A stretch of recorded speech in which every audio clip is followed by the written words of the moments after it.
आपने अगर कौन कौन सी वापस आप होंगी? सभी लोग बहुत ही कांग्रेस की विद्वान- सरकार बनने के बाद कौन कौन सी योजनाएं वापस होंगी? देखिए, ये डिसीजन तो हमारे प्रदेश अध्यक्ष के नेतृत्व में पार्टी लेगी। लोकतांत्रिक निर्णय होते हैं ये। जिस तरह से जो भी निर्णय लेती है सरकार, उसमें पूरा एक विचार विमर्श होता है, उसके बाद निर्णय लिया जाएगा। और एक चीज और है, अगर आपको याद हो तो कांग्रेस की जब सरकारें होती कि जब है, आप कह रही हैं कि गलत योजना है या लाडली लक्ष्मी भी मैंने गलत योजनाएं नहीं कहा। मैंने ये कहा कि पूरा परफॉर्मेंस का समय मिला आपने था। जान लेकर बीजेपी लेकर इसका परफॉर्मेंस का 20 साल मिले थे, लेकिन आखिरी 6 महीने में ही ये योजनाएं क्यों दोबारा लाई गई? मेरा सवाल ये है। आप कह रही हैं दूसरा स्थान है राजस्थान में, और प्रति व्यक्ति आय 10% की दर से बढ़ी है। उसके बाद हमने, और छत्तीसगढ़ में इसी तरह की हमारी योजना है, जब हमने जो योजनाओं को जमीन पे कार्यान्वयन किया, उसके बाद हमने अपना राजस्व, जो राज्य था विशेष राज्य, उसके उन तरीकों से, संसाधनों से कमाया, और तब हमने तीसरे राज्य में, यहाँ मध्य प्रदेश में इस तरह की घोषणा की।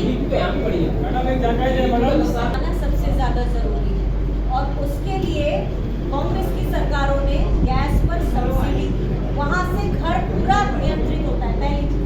दूसरी चीज, महिला के हाथ में जो हम पैसे रखने की बात करते हैं, हम चाहते हैं इकोनॉमी में वो पैसा वापस जाए। उस सबका एक साइंटिफिक तरीका और रीजन है, जिसके ऊपर कांग्रेस अपनी घोषणाएं करती है। आपके पहले सवाल पर आते हैं कि मेरा कोई बैकग्राउंड नहीं है। हाँ, हम नहीं जानते थे कुछ भी राजनीति के बारे में। नरेंद्र मोदी जी की फैन होती थी क्योंकि कुछ नहीं जानती थी। लेकिन जब मैंने नौकरी छोड़ी और करीब से उनको देखा, तो मुझे लगा जो लोग कठुआ के 8 साल की बच्ची के बलात्कारियों को माला पहना सकते हैं, जो लोग आगे चल के, हमने ऐसी और घटनाएं देखी जो ऐसा कर सकते हैं। और मैंने उनको इतने करीब से देखा है कि महिला मोर्चा की राष्ट्रीय अध्यक्षा को रोते देखा है, ये कहते हुए कि 40 साल में मेरा बार-बार राज्यसभा का पर्चा इन लोगों ने भरवा के निकलवा दिया। वहाँ महिलाएं क्वांटिटी 1, कोई भी महिला है वो एक जैसी है, उनके लिए खराब, मतलब जो जिसको पीछे धक्का देते हैं। और जब मैंने देखा कि वो महिला सशक्तिकरण के नाम पर केवल सजावटी महिलाएं लेकर आते हैं, जिनकी आवाज बंद हो जाती है। आप बताइए, किसी महिला, उनकी नेत्री ने 11, 17, कितनी सांसद है, किसी की आवाज उठती है? जब मणिपुर में हमारे यहाँ की महिलाओं को, 2 महिलाओं को विवश किया जाता है, तो ऐसी पार्टी जो केवल दिखावे के लिए महिला सशक्तिकरण की बात करती है, उसके साथ उसके खिलाफ जाने का मेरा ये निर्णय था। और तब था 2018 में, जबकि वो पार्टी अपने पूरे चरम पर लड़ूंगी। मैं ऑर्गेनाइजेशन को संगठित करने के लिए यहाँ अपना रोल निभा रही हूँ, और वही निभाऊंगा। हार्ड वर्क है ना, उसको उसका क्रेडिट दे देना चाहिए।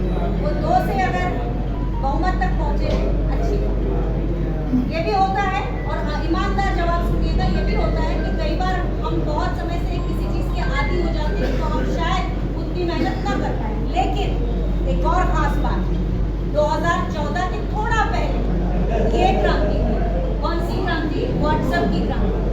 और उसके बाद आपने देखा होगा कि फेक पोस्ट की भरमार हुई। कांग्रेस ने कभी झूठ नहीं बोला, तो कांग्रेस इस बारे में पीछे रह गई कि झूठ को कैसे हम आगे बढ़ती जा रही है। और हमने तो अब जाके, आपने देखा होगा पिछले 1.5 साल से, 2 साल से हमारी जो सोशल मीडिया पर परफॉर्मेंस है वो काफी अच्छी हुई है।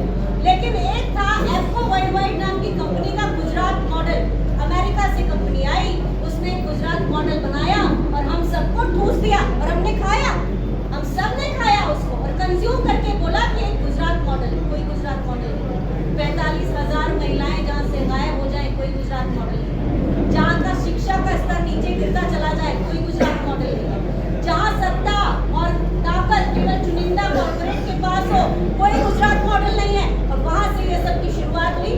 तो जहाँ एक तरफ ये कहना पड़ेगा कि कहीं पर उनके प्रचारकों ने, क्योंकि उनके विचारक नहीं होते, प्रचारक होते, प्रचारकों ने मेहनत करी और पार्टी ने मेहनत करी। लेकिन दूसरी तरफ उनको बहुत बड़ा फायदा जिसका हुआ, जिसमें आपके मेरे घरों के दोस्त छूट गए, आपके मेरे घरों के रिश्तेदार छूट गए, क्योंकि सच बोलना किसी को पसंद नहीं आता। चटपटी जो खबरें आती है वो मुझ पर जीने लगते हैं। तो आपने एक सवाल का जवाब दिया। दूसरे बीजेपी के नेताओं ने संख्या गिनाना शुरू किया। कभी भी कांग्रेस ने एक बार भी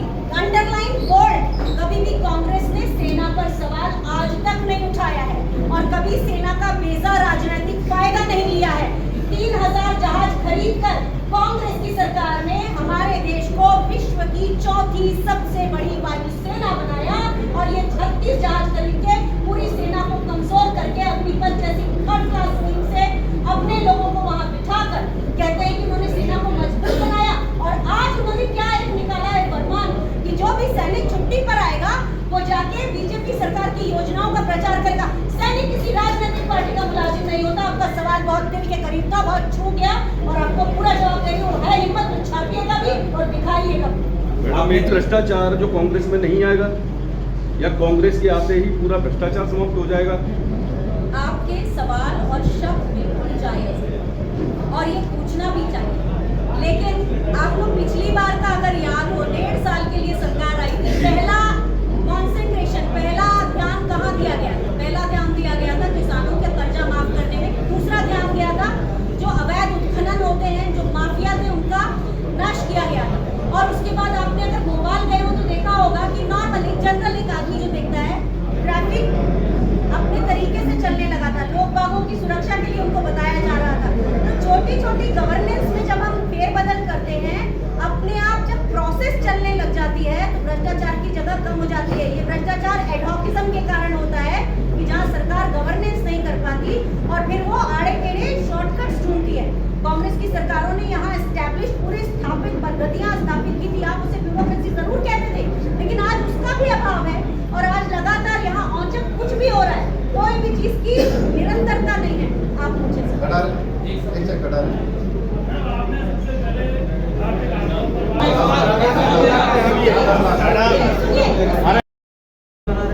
आदरणीय अम्मा आचार्य उपस्थित हैं, जो कि आज मीडिया एवं इलेक्ट्रॉनिक मीडिया के सभी सम्मानीय साथियों, जैसा कि धर्मेंद्र शर्मा जी ने बताया आपको कि आज हमारे बीच राष्ट्रीय प्रवक्ता माननीय विंग कमांडर हनुमान आचार्य जी उपस्थित हैं। हमारे ग्वालियर पूर्व के यशस्वी विधायक डॉक्टर सतीश सिंह आम जनता तक हमारी बात पहुँचाते आए हैं। हम आपसे यही आग्रह करेंगे कि आने वाले समय में भी इसी तरह आप लोग सहयोग प्रदान करते रहें। है इसको संबोधित करेंगे हमारी राष्ट्रीय प्रवक्ता विंग कमांडर हनुमान आचार्य जी, जो अखिल भारतीय कांग्रेस कमेटी की ओर से ग्वालियर चंबल संभाग की प्रभारी भी है मीडिया की, और साथ ही उनका जो बैकग्राउंड है, जैसे आप समझ रहे होंगे कि वो डिफेंस बैकग्राउंड से आती हैं और उसी प्रकार से मुझे लगता है कि वो एक योद्धा है जो आज प्रजातंत्र को बचाने की लड़ाई में अग्रणी भूमिका निभा रही हैं। अब मैं अधिक समय न लेते हुए अविलंब 1993 में, और ग्वालियर मेरा देखा भाला शहर है। आप सबको इतनी संख्या में देख के बहुत खुशी हुई। जो आज की हमारी पत्रकार वार्ता है उस ये है कि चादर से बाहर पैर फैलाने वाली भ्रष्टाचार की सरकार, जो भ्रष्टाचार पे फोकस करती है। ये राज्य नवंबर 1956 में बना और उसके बाद के 47 सालों में जब हमारे दिग्विजय सिंह जी की सरकार थी, राज्य का कुल बजट लगभग 1 लाख करोड़ था, लेकिन राज्य के कुल बजट का केवल 1/5वां हिस्सा, उसका ही उतना ही लोन था हमारे। आज हमारी सरकार का, मध्य प्रदेश की सरकार का बजट 3 लाख करोड़ है और राज्य पर कर्ज 3,32,000 करोड़ कहीं पर कहा जाता है, कहीं कहा जाता है कि 3,50,000 करोड़ पर पहुंच रहा है। तो एक वो सरकार, जैसे कि आप सभी जानते हैं, चरवाक दर्शन है कि ऋण लेकर घी नहीं पिया जाता, तो ये सरकार ऋण लेकर घी पी रही है। हो ये रहा है कि चुनावी साल में, साल की शुरुआत से अब तक सरकार ने 19 घोषणाएं की। एक ऐसी सरकार जिसको पर्याप्त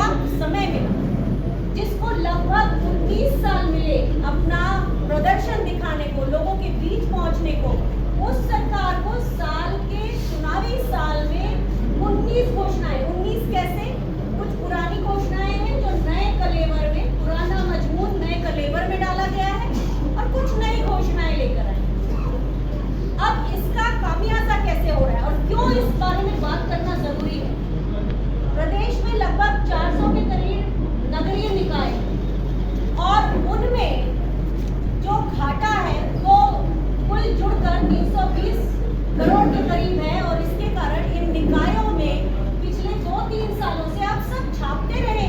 अच्छी बात है कि आप छापते रहे हैं कि वहाँ के कर्मचारियों को तनख्वाह नहीं। ऐसी चंदेरी है, रायसेन है, जहाँ से मैं आती हूँ, विदिशा, वहाँ पे अभी जनवरी से अप्रैल तक की तनख्वाह नगर निगम के, नगर पालिका के कर्मचारियों को अगस्त के महीने में दी गई। तो ये बहुत साफ है कि चादर एक तरफ से आप खींचते हैं और दूसरी तरफ से पैर बाहर निकल आते हैं। और आपने एक और बात, लाडली बहन योजना जब शुरू हुई तो इसमें 2 तरह की बातें हैं। लाडली बहन योजना को पूरा करने के लिए सरकार ने फिर कर्ज लिया, यानी कि पिछले 6 महीने में सरकार 7-8 हजार करोड़ से ज्यादा का कर्ज ले चुकी है। प्रदेश सरकार पर इतना कर्ज है कि लगभग 24,000 करोड़ रुपए सालाना उस कर्ज का ब्याज भरने में जाता है। एक बहुत पुरानी बात की तरफ आपका ध्यान दिलाना चाहती हूँ कि जिसमें बार-बार भारतीय जनता पार्टी कांग्रेस की तरफ इशारा करके कहती है कि राजीव गांधी जी जब थे तो कहते थे कि 15 पैसे ही केवल लोगों तक विकास पहुंचता है। आज के हालात ये हैं कि केंद्र की अगर बात कर ले, जिस सरकार ने 10 सालों के अंदर लोन को 3 गुना कर दिया। आप सभी देख सकते हैं, सरकार की अधिकृत वेबसाइट पर है 155 लाख करोड़ का कर्ज है, उसमें से 1 रुपए का 40 पैसा केवल कर्ज का ब्याज चुकाने में जा रहा है। और वही मध्य प्रदेश में आलम है कि ब्याज चुकाने में उतना पैसा जा रहा है और घाटा बढ़ता जा रहा है। कल को ये सरकार जो कि जाने वाली है तो ये आने वाली सरकारों को बहुत बुरे हालात में छोड़कर जाएगी, क्योंकि प्रदेश का पूरा खजाना खाली है।